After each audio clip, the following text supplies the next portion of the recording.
Part 2. How to lose 4 carriers in 5 minutes. A comedy of errors. The Japanese attack was already on its way to strike Midway since 4:30 hours. Unbeknownst to Admiral Nagumo, American bombers were on their way to attack him. Japanese aircraft blanketed the island at 6:30. Ground troops fired anti-aircraft guns at the attackers, and small groups of American fighters scrambled to harry Japanese bombers. When the bombing run was complete, the Japanese air commander over Midway observed that the damage was insufficient. He calculated that a second wave was necessary and advised Nagumo accordingly. Nagumo ordered the carrier air wings to begin the laborious process of unequipping torpedoes and loading the Kates with bombs for ground attack. The changeover would take at least 2 hours, especially as friendly planes returned to their carriers.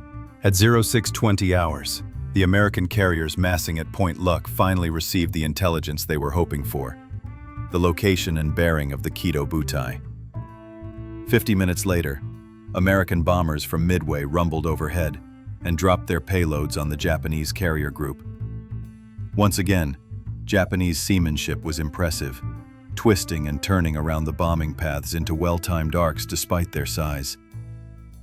Entire stacks of bombs missed, exploding into high columns of water, far away from Japanese ships. Aboard the carrier Akagi, Admiral Nagumo faced a moment of deep uncertainty. Operation MI now teetered on a knife's edge. His orders were clear: neutralize Midway's defenses before engaging any approaching American carriers. But the timing had turned against him. Ill-fated American strikes, though ineffective, had forced his hand. Minutes earlier, he had ordered his reserve strike force to be rearmed with bombs for a second attack on the island. Now, that same force was needed to respond to a potential carrier threat. Below deck, crew scrambled to swap out torpedoes, recover returning aircraft, and rearm in cramped, chaotic conditions. Reversing course now would mean more delays, more confusion, and more risk. Yet every passing minute narrowed his options. Nagumo had no time to ponder the finer points of strategy, as waves of high-altitude bombers, dive bombers, and torpedo bombers began assaulting his formation at 7:55 hours for nearly half an hour. Uncoordinated and vulnerable, these piecemeal attacks from U.S. forces were easily parried aside or dodged. American casualties mounted, especially among the torpedo bombing squadrons. Anti-aircraft fire downed some planes, while the nimble Zeros ripped through vulnerable and unescorted bomber formations. Nagumo himself had a close call when a damaged B-26 lost flight control and hurtled down toward the Akagi's command tower, narrowly missing it. Some 100 miles east, American carrier crews labored slowly to get their squadrons into the air. It took over an hour for the USS Enterprise and USS Hornet under Admiral Spruance to position and launch their combat wings. Once airborne, it would take them nearly 2 hours to reach their destination. At 8:20, Nagumo received word that American carriers had been spotted.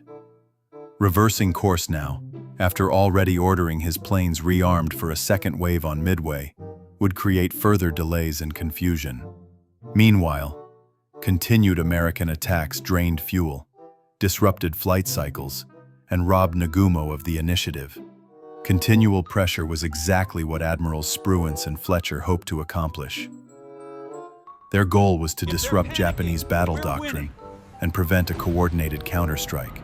As the air wings of Task Forces 16 and 17 fanned out in search of Nagumo's carrier group, several groups got lost along the way. Lacking coordination, the various Spider, dive bomber, and torpedo groups arrived over the Japanese fleet in scattered, independent waves. Guess who arrived first? The torpedo bombers. Again. Their slow speed made them easy pickings. The obsolete TBD Devastators couldn't match the performance of the Japanese Zeros. Even if they survived interception or anti-aircraft fire, many of their launched Mark 13 torpedoes turned out to be duds. The accompanying Wildcats were little help too. Outclassed by the Zeros, they couldn't provide adequate cover for the Devastators. It was a massacre. Still, the effect of these piecemeal suicidal attacks was significant. Even as entire squadrons were decimated, Japanese defensive fighters were busy, tied up with all the low-altitude threats. They were running low on fuel and had to protect incoming squadrons landing on the decks. Then, in a matter of minutes, the battle turned.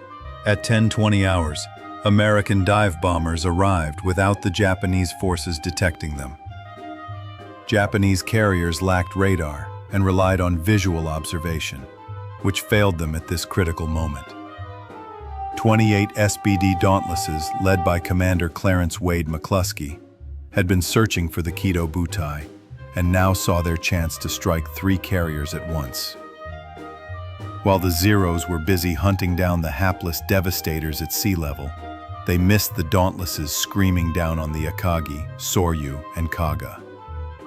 Each carrier was a floating powder keg, its hangars packed to the brim with munitions and armed aircraft. While fuel crowded the decks, a well-placed bomb could destroy the entire ship. For Nagumo, the worst possible outcome became real. As before, his captains maneuvered their ships in sudden and unpredictable turns. It was to no avail. The Kaga took 5 direct hits and was quickly engulfed in flames. The Akagi took a single, well-placed hit right into the fuel and munition-laden hangar deck. The resulting explosion ignited a chain reaction that devastated the carrier.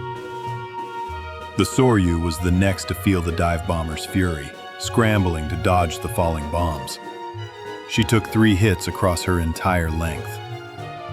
One Japanese sailor commented that the Soryu appeared as if she had been cut in half. Only the Hiryu remained unscathed, though not for lack of American efforts.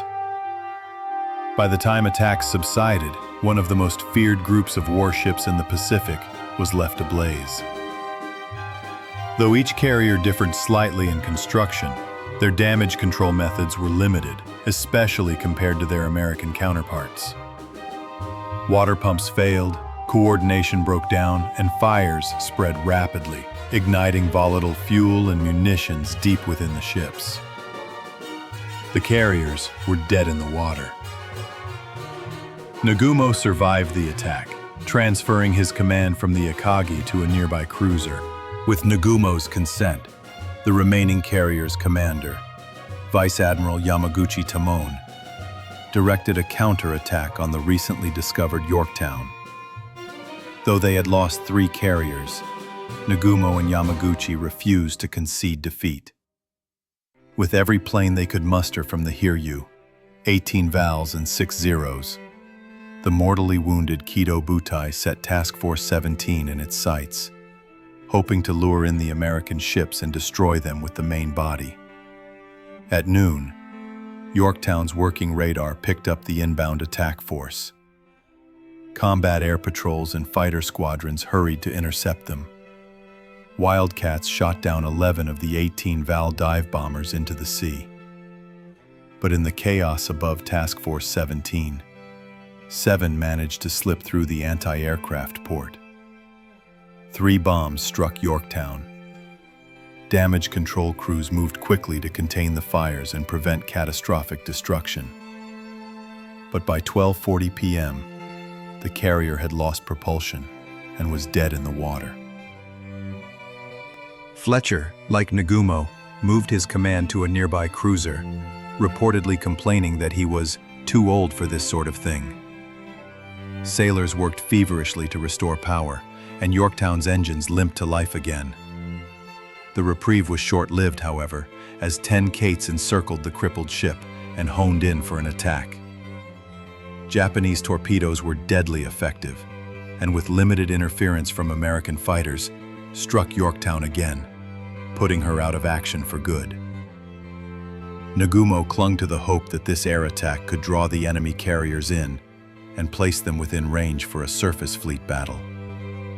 Main body forces trailed nearby, waiting for the opportunity. But his plans quickly fell through as American dive bombers surprised the Hiryu. 3 bombs damaged its flight deck so severely that it was inoperable. Later on at midnight, an internal explosion rattled the ship. She was abandoned and later sunk by a Japanese destroyer. By the end of June 4th, 5 fleet carriers had been knocked out of action, 4 Japanese and 1 American. But the danger wasn't over.